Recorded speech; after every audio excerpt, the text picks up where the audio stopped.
Hello and good afternoon everyone. आज मैं आपके साथ जो चैप्टर में डिस्कस कर रही थी क्लास 9th का Nazism and the rise of Hitler, इसमें मैं आपको लेकर के आई हूँ एक नया टॉपिक जिसका नाम है बर्थ ऑफ वीमर रिपब्लिक। अब वीमर रिपब्लिक को समझने से पहले मैं आपको बता दूं कि इसमें हम डिस्कस करेंगे उन कारणों के बारे में जिसकी वजह से वीमर रिपब्लिक की हमें ज़रूरत पड़ी, उसका बर्थ हुआ, और साथ ही साथ इसके जो मेन जो कॉजेज़ थे, जो फर्स्ट वर्ल्ड वॉर में आखिर ऐसा क्या हुआ, उन सब बातों को हम यहाँ पर रिवाइज करेंगे।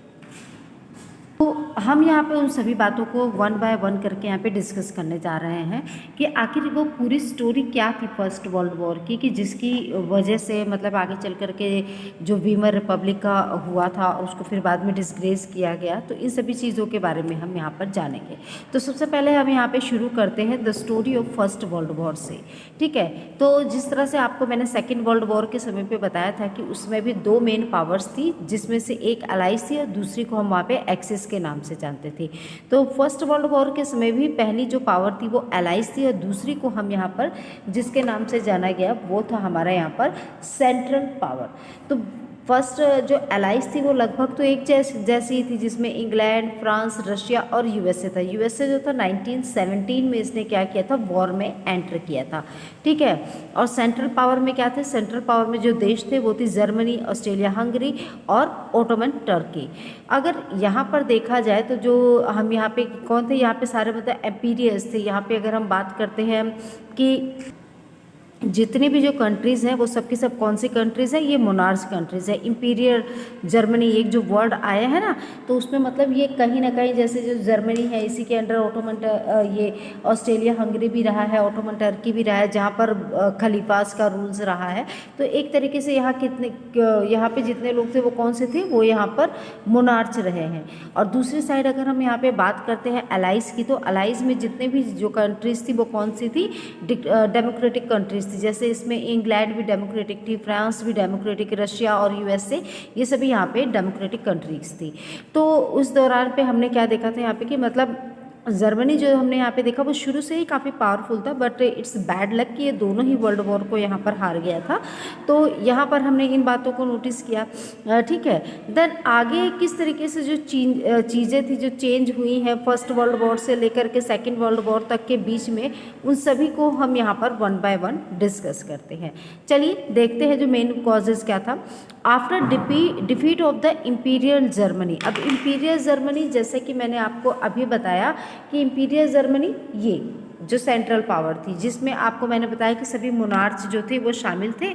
तो इन सभी ने क्या किया था, जो लड़ाई लड़ी थी, लेकिन इन सबको क्या हुआ था, ये लोग अलायंस के हाथों ये लोग हार चुके थे।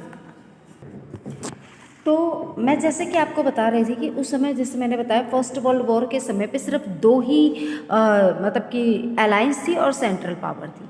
तो अब हम इसको आगे यहाँ पे के कुछ पॉइंट्स मैंने लिखे, इसके साथ ही हम इस पूरे वीडियो को डिटेल वाइज यहाँ पर डिस्कस करेंगे। After the defeat of imperial Germany, first world war हुआ किसके बीच में, अलायंस और सेंट्रल पावर के बीच में। उसमें किसकी हार हुई, जर्मनी, इम्पीरियल पावर। जैसे कि ये मैंने पूरा आपका ये बताया ना, सेंट्रल पावर में तीन जो मेन शक्तियाँ थी, जर्मनी, ऑस्ट्रेलिया, हंगरी और ओटोमन टर्की। तो ये क्या हुई, उसकी फर्स्ट वर्ल्ड वॉर में हार हुई थी। तो विनर कौन थी हमारी, यहाँ पर अलायंस थी। उसके बाद क्या हुआ एबडिकेशन ऑफ द एम्पायर, मतलब कि जो उस समय जो एम्पायर थे, जो केसर विलियम थे, उनको उनके पोजीशन से हटाया गया और देन उसके बाद उन्होंने जैसे सत्ता को छोड़ दिया। जैसे कि हमारे देश इंडिया में क्या हुआ था कि जब हमें इंडिपेंडेंस मिला, तो इंडिपेंडेंस ब्रिटिशर्स के जाने के बाद किसी राजा ने आकर के तो हम पे रूल नहीं किया, हमने वहाँ पर क्या किया कि अपना खुद का एक मतलब कि पार्लियामेंट्री गवर्नमेंट को वो लेकर के आए थे। ठीक उसी तरीके से जब उनके जो डिफीट हुई थी उस फर्स्ट वर्ल्ड वॉर में, तो उसके बाद जो वहाँ के एम्पीरियर थे उनको सत्ता से हटा दिया गया। देन उसके बाद क्या हुआ, parliamentary parties met at Weimar. Weimar क्या है, वाइमर एक जगह का नाम है जो कि जर्मनी में ही है। तो वहाँ पर क्या हुआ कि जितने भी जो पॉलिटिकल पार्टीज़ थी, जो भी पार्लियामेंट्री पार्टीज़ थी, वो लोग वाइमर में वहाँ पर मिली। किस लिए मिली वहाँ पर कि ताकि वो वाइमर रिपब्लिक की वहाँ पे स्थापना कर सके। उसके बाद इन्होंने क्या किया कि एक वहाँ पर फॉर्म किए, एक नेशनल असेंबली का वहाँ पे गठन किया गया, क्योंकि राजा तो जा चुके हैं, राजा के जाने के बाद कोई तो चाहिए जो पूरे उस देश को संभाल सके, उस देश को चलाने का कार्य कर सके। तो उसके लिए उन्होंने क्या किया, वाइमर रिपब्लिक का गठन किया और वहाँ पर इन्होंने क्या किया, एक नेशनल असेंबली को भी सामने लेकर के आए। ठीक, देन इसके बाद कौन सी घटना हुई, इसके बाद हुई established a democratic constitution with a federal structure. उसके बाद यहाँ पे क्या किया गया कि एक डेमोक्रेटिक कंट्री को, जो यहाँ पे नेशनल असेंबली आई जो वाइमर रिपब्लिक्स में, तो इन्होंने यहाँ पे क्या किया कि एक डेमोक्रेटिक कॉन्स्टिट्यूशन को यहाँ पर गठित किया गया, उसके बाकायदा पूरे फेडरल जो संघवाद का एक जो पूरा सिस्टम है उसके आधार पर। Then deputies were elected on the equal basics and universal votes in the Germany parliamentary और रिस्टेग। इसमें क्या किया गया कि अलग अलग जैसे अब पार्लियामेंट्री जो हमारी इंडियन की जो गवर्नमेंट है, पार्लियामेंट्री गवर्नमेंट है, तो उसको चलाने के लिए केवल एक ही आदमी के ऊपर तो डिपेंडेंट नहीं रहा जा सकता। तो ठीक उसी तरीके से जर्मनी में जब इंपीरियल जर्मन हार चुके थे, मोनार्ची का राज खत्म हो चुका था, पार्लियामेंट्री जो है यहाँ पर पार्टीज आई, उन्होंने यहाँ पे नेशनल असेंबली का गठन किया और यहाँ तक कि जो फेडरल स्ट्रक्चर को भी अपनाया गया। तो उसके बाद अलग अलग विभाग के लिए अलग अलग लोग भी तो चाहिए होंगे, तो इन्होंने अलग अलग मतलब कि लोगों को यहाँ पे एज ए डिप्यूटीज़ के तौर पे यहाँ पे इलेक्ट किया, ठीक है, ताकि और लोगों को यूनिवर्सल जो वोट का एक जो सिस्टम था वो भी वहाँ पर प्रदान किया गया। देन उसके बाद इन्होंने क्या किया यहाँ पर कि जो जर्मन जो पार्लियामेंट थी, जिसको यहाँ पे रिस्टेग के नाम से जाना जाता है, जैसे हमारे इंडियन पार्लियामेंट है, इंडियन पार्लियामेंट को किसके नाम से जाना जाता है, संसद, और जो रशियन जो पार्लियामेंट थी जिसको आप लोगों ने पढ़ा होगा कि डोम्स के नाम से जाना जाता है। तो ठीक उसी तरीके से जर्मनी जो पार्लियामेंट थी इसको यहाँ पे रिस्टेग के नाम से जाना गया। Then however Weimar republic was not received well by its own people. अब आप बोलेंगे ये क्या बोला मैडम ने, क्या मैम ने हमें ऊपर मतलब गलत पढ़ाया है कि जो वाइमर रिपब्लिक का, क्योंकि भाई इतना अच्छा काम किया वाइमर रिपब्लिक ने कि मोनार्ची को हटा करके उन्होंने यहाँ पे वो डेमोक्रेसी को लेकर के आगे थे, फिर भी उनको लोगों के द्वारा वेलकम नहीं किया गया, उनको लोगों के द्वारा बहुत ज़्यादा प्रोत्साहित नहीं किया गया। उसका कारण क्या था, तो उसको हम आगे यहाँ पर डिस्कस करने जा रहे हैं। तो आप लोगों को अगर याद हो मेरा लास्ट लेक्चर जिसमें मैंने आप लोगों को एक वर्ड बोला था, हार्श ट्रीटी के बारे में, जो मैंने बोला था आपको लास्ट वीडियो में कि एक जब अलायंस के और सेंट्रल पावर जो थी वो हार गई थी, तो वहाँ पे एक ट्रीटी को साइन किया गया था। तो उस ट्रीटी के बारे में अब हम आगे यहाँ से बात करने वाले हैं। तो चलिए देखते हैं कि what do you think why was why Weimar republic was not welcomes by its own people. अब आपको क्या लगता है कि ऐसा क्या हुआ होगा कि किसकी वजह से जो वाइमर रिपब्लिक्स थी जिसे उसी के लोगों के द्वारा वहाँ पर एक्सेप्ट नहीं किया गया, वेलकम नहीं किया गया, तो इसके पीछे कौन कौन से कारण हो सकते थे। तो बहुत सारे इसके पीछे ऐसे कारण थे जिसकी वजह से जो वाइमर रिपब्लिक्स थी जिसको यहाँ पे एक्सेप्ट नहीं किया गया था। क्यों? क्योंकि आप लोगों को याद होगा कि जैसे मैंने लास्ट में एक लाइन बोला था कि Hitler was not born, he was made. Hitler ने जन्म नहीं लिया बल्कि उसको बनाया गया। तो अब हम यहाँ पे उन एक एक करके कारणों के बारे में यहाँ पर मतलब कि बात करने वाले हैं, क्योंकि जहाँ पर हिटलर ने यहाँ पे क्या सोचा था, हिटलर ने जैसे देखा कि ठीक है जर्मनी जो थी युद्ध में भी हार गई, ठीक है, लेकिन उसके बाद जो एक वो ट्रीटी को जो साइन किया गया उस चीज़ को वहाँ पर नहीं होना चाहिए था, क्योंकि उनको लगता था कि उसी की वजह से ही जो जर्मनी के हालात थे वो भी और भी ज़्यादा बद से बदतर हो चुके थे। There were many inherent defeat in it. क्यों? क्योंकि जो वाइमर रिपब्लिक थी उसमें बहुत सारी खामियां थी। इन खामियों के बारे में भी एक अलग से मैं आपको वीडियो दे दूंगी जिससे आपको इसके बारे में पता चलेगा, क्योंकि ये डायरेक्ट आपका यहाँ से क्वेश्चन बनता है, ठीक है। तो अभी के लिए आप यहाँ पे इस तरह से समझ लीजिए कि इसमें क्या था कि बहुत सारी जो थी वो खामियां थी किसमें, वाइमर रिपब्लिक ने, जिसकी वजह से भी लोगों के द्वारा इसे एक्सेप्ट नहीं किया गया था।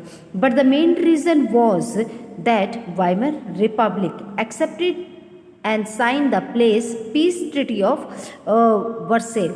कि अब क्या था कि जो मेन रीज़न इसमें माना गया वो किसको माना गया था, वाइमर रिपब्लिक को माना गया था, क्योंकि जैसे कि मैंने बताया था कि एक पीस ट्रीटी हुई थी, ठीक है ना, जिससे मैंने बोला कि हार्श ट्रीटी जो थी यही वो ट्रीटी थी जो पीस ट्रीटी के नाम पे किया गया था, क्योंकि जो रूलिंग जो पार्टी थी सॉरी रूलिंग नहीं, जो विनर हमारी पार्टी थी अलायंस वाली, उसने क्या किया था, सेंट्रल पावर के साथ एक जो मिल करके ट्रीटी को साइन किया था।